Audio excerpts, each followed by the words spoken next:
Hello everyone, I'm Sophie and I'm currently at Kechara Forest Retreat, Bentong, Malaysia. And I'll be sharing from this book by my Guru, His Eminence the 25th Sam Tuku Rinpoche. Yeah. Nothing changes, everything changes. I'll be sharing from page 26 on the topic of why I make myself unhappy. So page 26 is people can be beaten and react positively. People can be beaten and react negatively. So as usual, let me go to a picture to share with you. There you go. Page 26. How we live our life is due to experiences and dreams. Dreams as in what we wanted to be, what we wanted to do, or hopes we had earlier in life, or even in a previous life. So sometimes it's hard to understand, but let go and know it doesn't affect us anymore. Change now. We react now to what has happened. So changing in Dharma, with Dharma, by Dharma, creates new attitudes to experience now and in the future. So we don't create more negative reputation for ourselves, perpetuating negatively about ourselves and others, and reaffirming our further negative actions. Meaning what? However we are acting now, however we react to people now, whatever we are doing to other people now, is based on experiences we had in the past and based on our hopes and dreams of the past, based on that, whether they are false or real, based on that. So, if we are creating a lot of negative karma, it's due to the experiences we had in the past. But not even that. If we go deeper, it's due to the reactions we have to the experiences in the past. People can be beaten and react positively. People can be beaten and react negatively. People, deep Dharma practitioners who were bitten, they move on. They say, I purified my karma. I'll avoid that. It's okay. I forgive the person. And they don't create any more harm. People who don't, they probably get revenge. They go kill. They get angry and they become angersome people and they do more hurt to other people. They maybe kill other people or beat other people. The experience is there, and I don't deny that. Buddhism doesn't deny that. I don't deny the experience. What I deny is how we react to the experience, what we do in conjunction to that experience, and not just immediately after that experience, but next year, next year, next year, next year, even up until now. What happened to us in the past is what we are now. But what will happen to us in the future depends on what we do now. And we can change what will happen now. What will happen only by seeking higher wisdom to deal with it. One higher wisdom is Buddha's Dharma, and that will have effect. But if we continuously don't put effort towards that, then what is happening to us now, due to the reactions we had to experiences in the past, will continue until we die, and unfortunately continue into our future lives. So, if you are a great meditator in this life, you will be one in your next life, greater. If you have practiced Dharma more deeply in your previous life, in this life from a very young age, you seek the Dharma. If in your previous life you sought after money, food, drugs, and sex, you will seek that now. If in your previous life you were always seeking financial security, some kind of praise and beauty and name and fame, you will seek that now. And unfortunately for people who seek things that are wrong, you won't go to hell. You create hell. Because in your seeking of it, you will not attain it. And when you have attained so-called what you want that is based on attachment, you will create more negative karma for it to be taken away. How beautiful you are, you will not be beautiful one day. How rich you are, it will be taken away at the time of death. Page 27. That's true. Whether you want to believe in Dharma or not, how beautiful you are, you will not be beautiful one day. How healthy you are, you will not be healthy. How young you are, you will not be young. How rich you are, one day it will be taken away, lost, given away, for you leave it at the time of death. How many children you have, how attached you are to your children, one day they will leave the flock. If you have set them the right way, wonderful. If you didn't set them the right way, they may make it, they may not make it. Ultimately, you have to let go.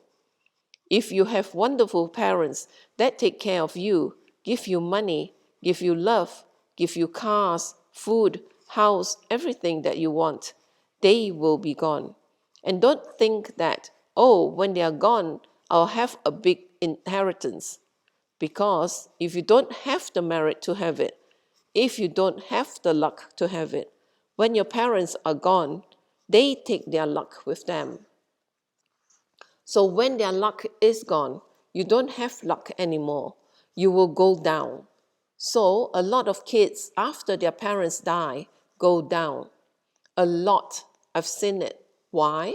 Because this is my job, to interview people, to see people, to talk to people. I've met thousands, all levels, all cultures.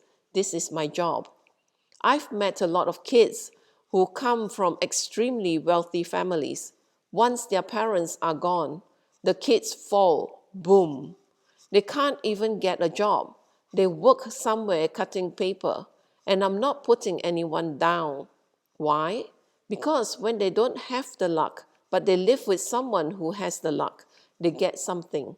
For example, if you don't smell good, but you stand next to someone that smells good, you smell their smell, they can smell your smell too.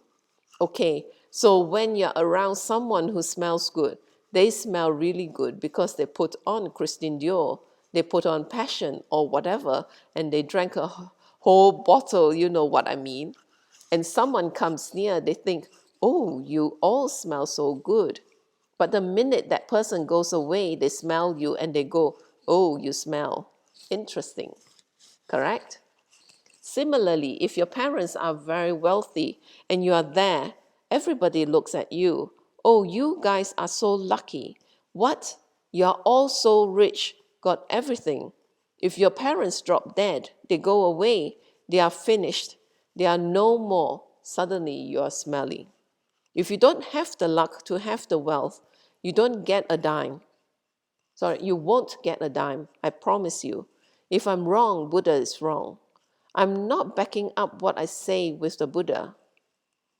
I'm telling you the truth about karma.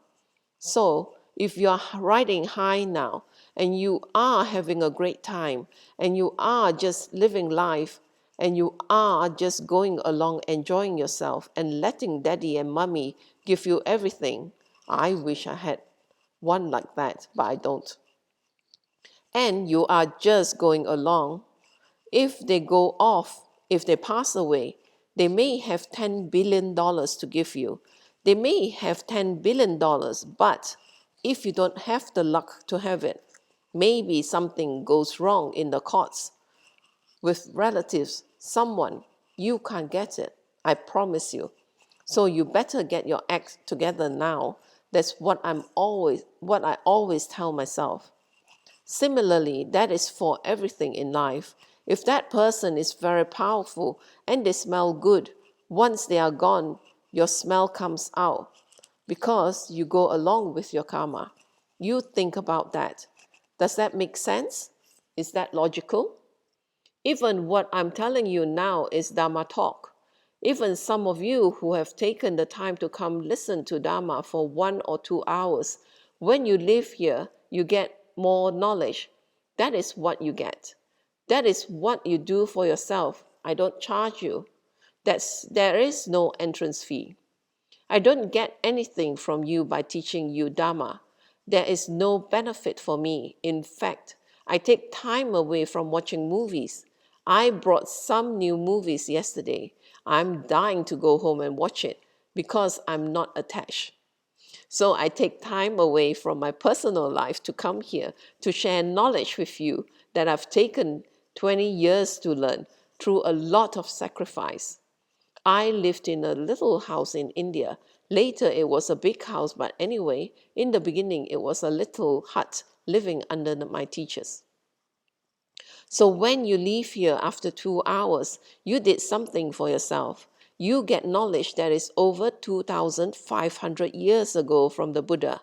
You win. So if you make the effort, you stay awake, you put yourself here and you sit and you listen, you win.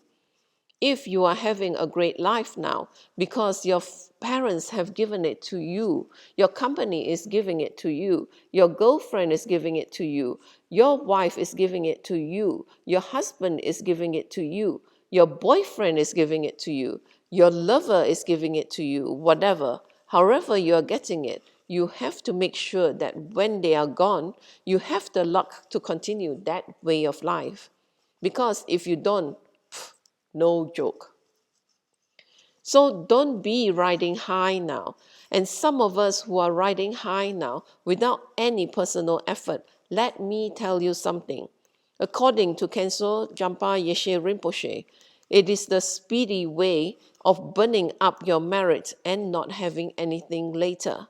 Meaning, I may live with my father and he takes care of everything, and I don't take responsibility for myself in any way, shape, or form. And I just live the good life, and I just go popping along here and there, and I don't do anything. I don't take advantage of that. But, for example, even if I'm being taken care of and I go for education, I improve myself. I work harder, I establish myself, and I do something with my life even though I'm being sheltered by my father or my uncle, my company, my friend, whatever. I'm still being sheltered by them. But even if I fall, I can make sure that when they are gone, I'm making it on my own merits, religiously and worldly. Whereas if they are sheltering me now, and I don't take care of myself and I don't do something, when their shelter is gone, I will fall.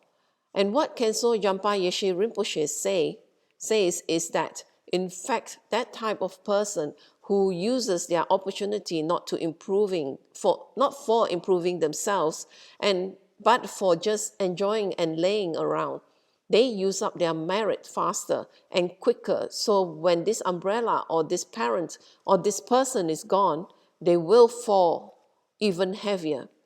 And I've seen that in my own family with my own brothers. One of them died of cancer just last year, 42, 43. Why? My father is very wealthy in Taiwan. I don't get anything because I'm from a different mother. My brothers are very good looking, very handsome, very tall. They are in all the sex gossip magazines. They send it to me to see which actress they are sleeping with in Taiwan. Not that I care. I don't know why they send that to me. Some of you have seen the magazines my brother sent to me, that he slept with this girl and he is the Dalai Lama's best friend. Anyway, one of them has got apartments and houses from my father, and he died of cancer because he overdrank and oversmoked and overpartied. He never worked one day in his life. He lived off the salary he got from renting the apartments my father gave him, and he literally died from a good life last year. Many of you know that. My sister took land from my father and got $3 or 4 million out of it and just disappeared to another part of Taiwan and never contacted him again. My other brother is now living under the umbrella of my father. My father has throat cancer, but he is okay now in remission. My point is, when my father's umbrella is gone, they will suffer tremendously because when we live under someone's luck and merit, and we live under someone's money and fortune and good luck, no matter how close we are to them, no matter how close they are to us, when they are gone, we may not get it. And you know what is sad? The people and friends around us who are after that, they will disappear very fast. Because that is what happened to my brothers. I'm not telling you from a Dharma book. I'm not telling you from what I have read. I'm telling you from my own experience, and it matches what Buddha says. So don't think that I had a good life, that I have been living in a golden palanquin in the Potala Palace in Tibet. No, I was living on the streets of LA hustling. No, I didn't have a good life. So if we are going to live and be the way we are now, please enjoy what you have, but at the same time work for your future.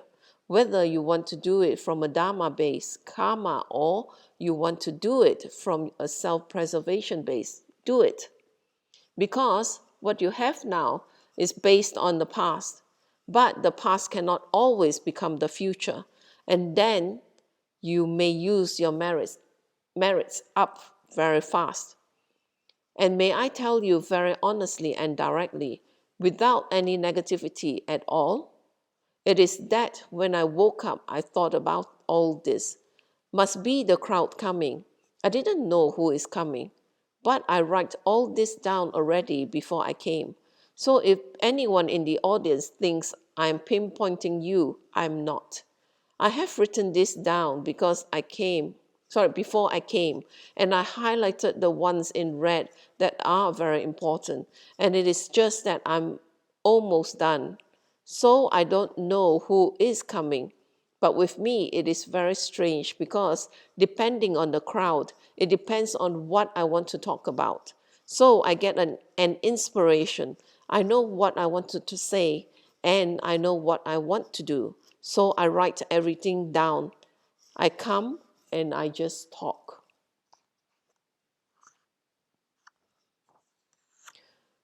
And there's a Q&A session. Question and answers. Question: if I see something's wrong, how do I backtrack it? Answer: oh, you have already backtracked it. You know why? She asked if you had done something in accordance with an experience in the past and you realize that what you have done is wrong. What do you do now? You have already done something because you realize it's wrong, and then you contemplate on the time you have wasted by focusing on that, and the years and all the months or days or whatever you wasted by doing that. You contemplate again and again, and you think about it. You don't have to sit there go like, you can just sit there, have a banana and a coffee, have a ciggy butt, and think about it. Yes, because why? Thinking about it again and again is a type of meditation. There are two types. That type is called analytical meditation. It helps you to change your mind and habits. Why? You meditate on the point where you're so disgusted with yourself about that you transform. If someone gives you something to eat and it's actually poisoned, it creates cancer and you didn't know, but you are addicted to it. Wouldn't you give it up eventually once you know? It might take you time because of your addiction, right? But knowing is already there. So when you know that, that's very good. When you know that, it is not even the first step. It's like the fifth step up to the 10th step. So what you do is you contemplate on what happened. You contemplate on how you reacted, how it affected people, how much time you wasted, what you could have done instead. Then, if you can, you add Dharma knowledge to it to see an alternative and do an alternative, because that's what you are now from that. But what you're doing to, but what you are going to be tomorrow is what you are doing now. So even the 2-3 hours you sat there listening to Dharma, I'm sure you got knowledge. This knowledge you apply, and I'm sure some of the things you do are going to be different than before you attended this course. Why? Because it's knowledge and we are intelligent. Along with that, we do preliminary practices and practices. We get more knowledge because the more knowledge we get, the better we can root out what we have done and how we reacted. How to root it out? Now you need to get the method, and the method is Dharma.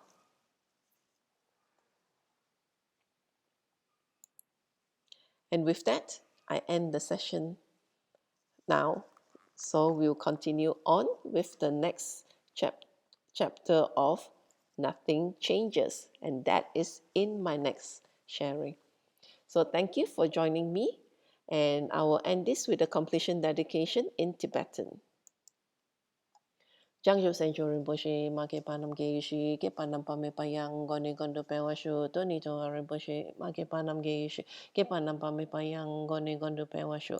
Daso jenis apa gewadi tandandroa guna kepadang cepat jesu nosen trapai tamping impore du sa ase sho kewa kuntu yang dalam madan drame choki pala lo choche sadam nangi yote razone doje changi ngapa ngatuso gewadi yududa lama sang yudroyone drowa chikia malupa de sala gopasho choki kya posungapa chosu nampa pewala geki sama siwadan tungki malu sangwasho Dadan sengi dosendam, drewa songi latini, gewa losantrapai, tampayo riva, gyushi, ni modele sendele, ni migunyandele shi, ni sentatu dele pel, kuncho songi jingilo, kuncho songi ngodruso, kuncho songi ngotra si sho.